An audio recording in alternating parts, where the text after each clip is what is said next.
Hello दोस्तों, नमस्कार। आज हम लोग क्लास 10 का साइंस रसायन विज्ञान पढ़ने वाले हैं। जिस चैप्टर का नाम है धातु और अधातु।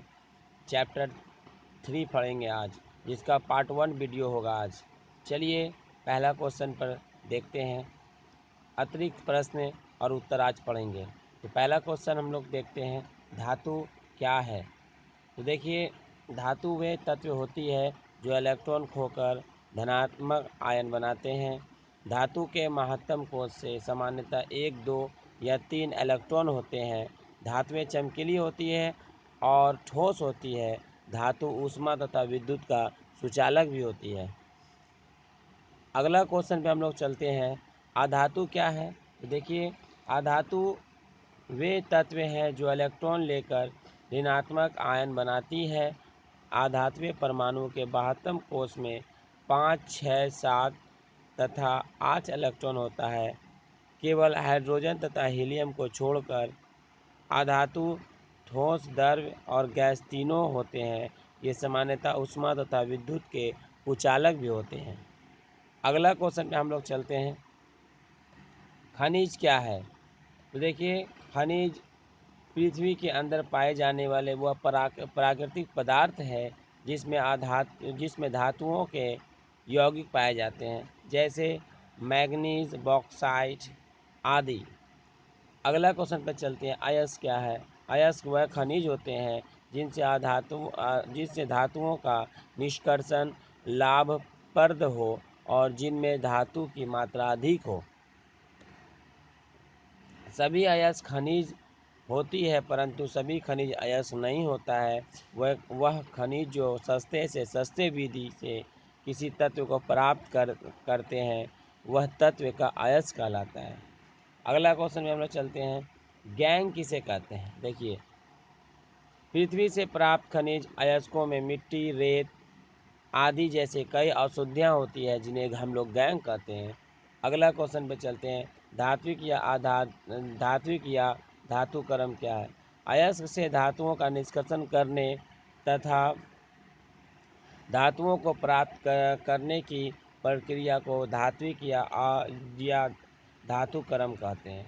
अगला क्वेश्चन पे चलते हैं, निस्तापन क्या है। कार्बोनेट अयस्कों को वायु की अनुपस्थिति में अयस्क को गर्म करके ऑक्साइड में परिवर्तित करना निस्तापन कहलाता है।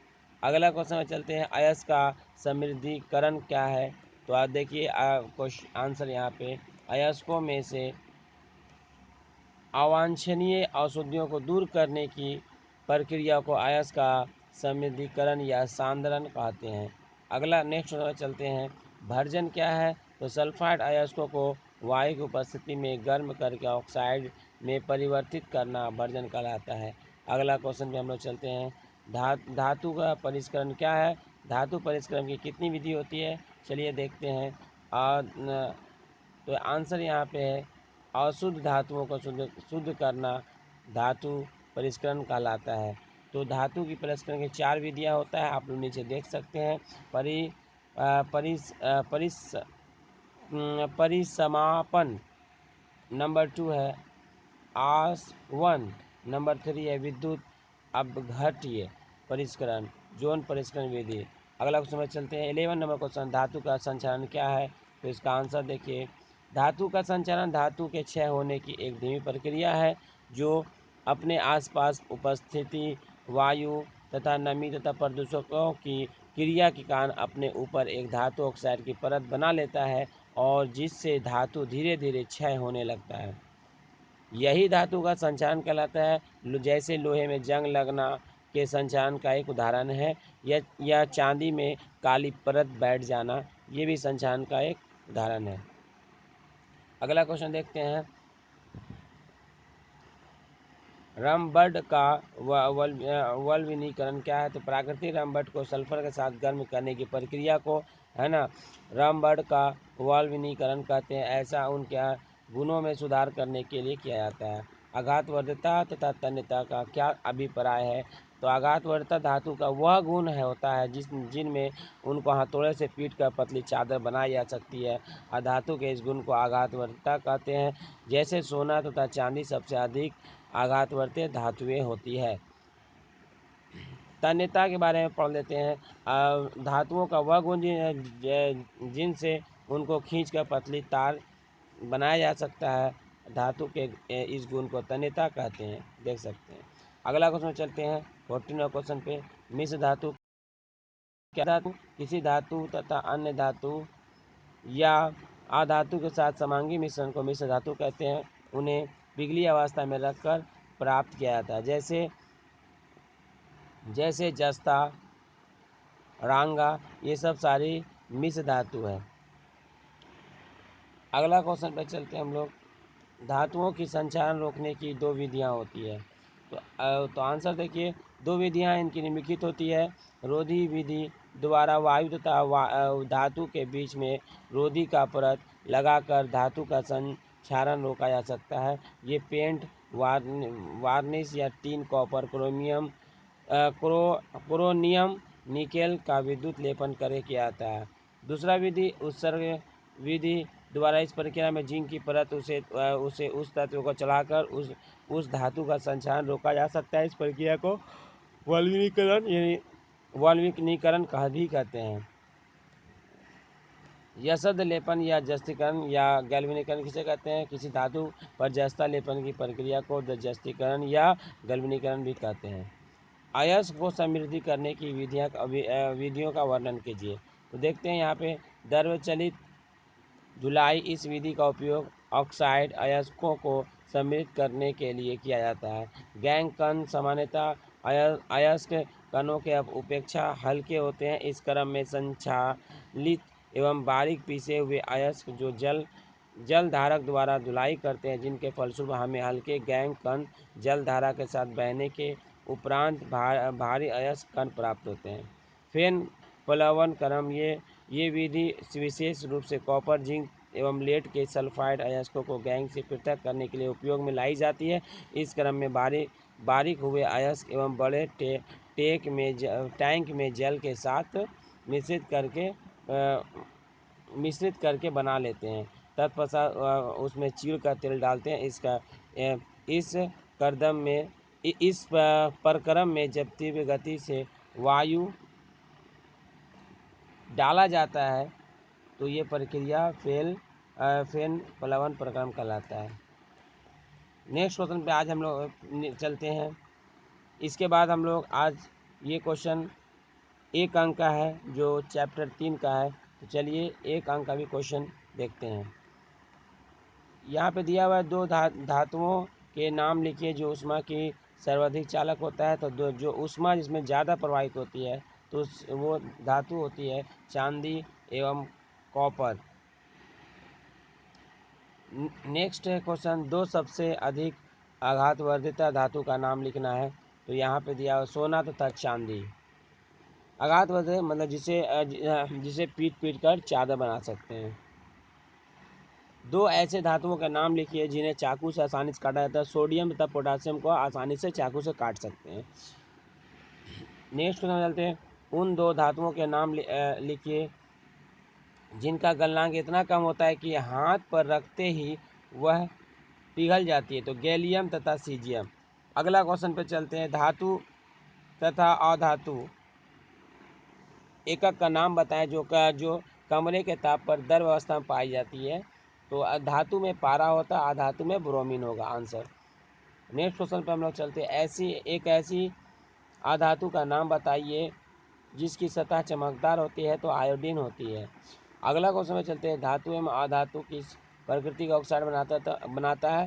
धातु क्षारीय ऑक्साइड बनाता है, जबकि अधातु अम्लीय ऑक्साइड बनाते हैं।